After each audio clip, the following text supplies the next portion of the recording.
મિત્રો, મત્સ્ય અવતાર પેરેન્ટ્સને શું શીખવે છે કે જ્ઞાનની રક્ષા કરજો. જ્ઞાનની રોશની હશે તો જ પ્રલયમાંથી બચી શકાશે અને ફરી નવી દુનિયા બનાવી શકાશે. સંતાનોની અંદર પણ સાચા જ્ઞાનની અને સદવિદ્યાની ભૂખ જગાડજો. કુર્મ અવતાર મને તમને શીખવે છે કે જીવનનું અમૃત આરોગ્ય છે. અત્યારે જોઈ રહ્યા છીએ કે હોટલો વધી રહી છે અને હોસ્પિટલો પણ વધી રહી છે. બે જ વસ્તુમાં આપણે આજુબાજુમાં વિકાસ જોઈ રહ્યા છીએ, એક હોટલમાં અને બીજા હોસ્પિટલોમાં. ત્યારે વ્યસનો વધી રહ્યા છે. મનોમંથન કરજો. તમારા જીવનના 14 રત્નો ક્યાં છે એ તમે દરેક જણા બેઠા છો એ વિચારજો. વરાહ અવતાર મને તમને કહે છે કે પૃથ્વી બચાવવી હોય તો પર્યાવરણ બચાવો, એ જ માત્ર સંદેશો છે.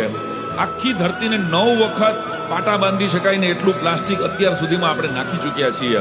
એટલે મારું તો અંગત રીતે માનવું છે મનીષભાઈ કે જ્યારે આપણે પ્લાસ્ટિકની બોટલ ધરતી ઉપર નથી નાખતા અને ડસ્ટબિનમાં નાખીએ છીએ ને ત્યારે વરાહ અવતારની સ્તુતિ કરીએ છીએ. નરસિંહ અવતાર મને તમને શીખવાડે છે કે બાળકોને પ્રેક્ટિકલનો નોલેજ આપતા શીખવજો, જુગાડ કરતા શીખવજો. નેગેટિવિટીને ડિલીટ કરવા માટે મને એમ લાગે છે કે પોઝિટિવ જુગાડ કરતા આપણે આપણા બાળકોને શીખવવા જ પડે. આટલા વરદાનો ભગવાને જ આપેલા હોવા છતાંય વિષ્ણુ ભગવાને કેવો જુગાડ કર્યો અને પાપનો અંત કર્યો. તો આ મારી દ્રષ્ટિએ મધ્યમ માર્ગ લેતા આપણને નરસિંહ ભગવાન શીખવે છે.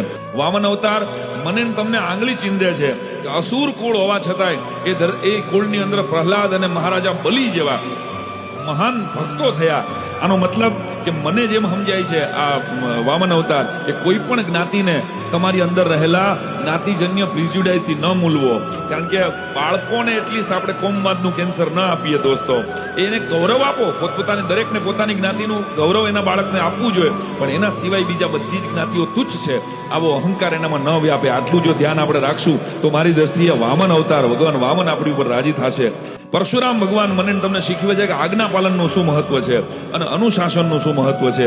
સમાજ કલ્યાણ માટે કોઈ શસ્ત્ર ઉપાડે, કોઈ ભલા માણસ ભગવાન તરીકે પૂજાઈ જાય તો આ ધરતી ઉપર એવા નિસ્વાર્થ સમાજ સેવકો ઘણા બધા છે. એને પણ આપણે એ ધરતીની મારી દ્રષ્ટિએ સાચી સેલિબ્રિટી છે, આપણે એને સમજીએ, એને પરખતા શીખવીએ.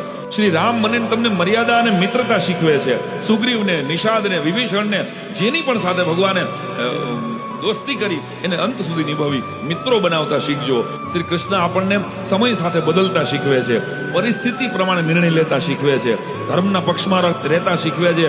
12 વર્ષની ઉંમરે મથુરાની ગાદી મળવા છતાંય જે મથુરાની ગાદીને ઠોકર મારે ને એ પોતાની દ્વારકા હોનાની બનાવી હતી.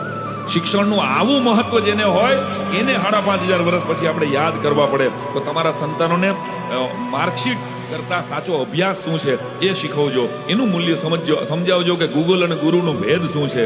બુદ્ધ મને તમને ભગવાન બુદ્ધ મૌન રહેતા, કે આ મૌન રહેવું નહીં બહુ અઘરું છે, બોલી નાખવું તો બહુ સહેલું છે, પણ મૌન રહેતા નથી આવડતું. તો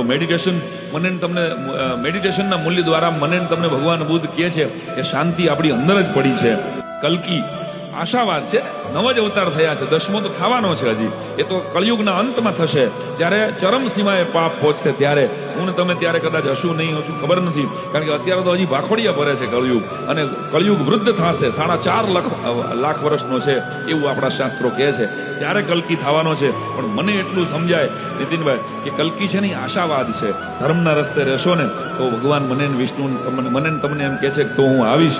એટલે તમારા બાળકોની આંખોમાં પણ આશા અને સપના ન મરવા દેતા દોસ્તો. એ ખૂબ દોડી શકે એમ છે જો તમે એની પીઠ ઉપરથી ઉતરી જાવ તો.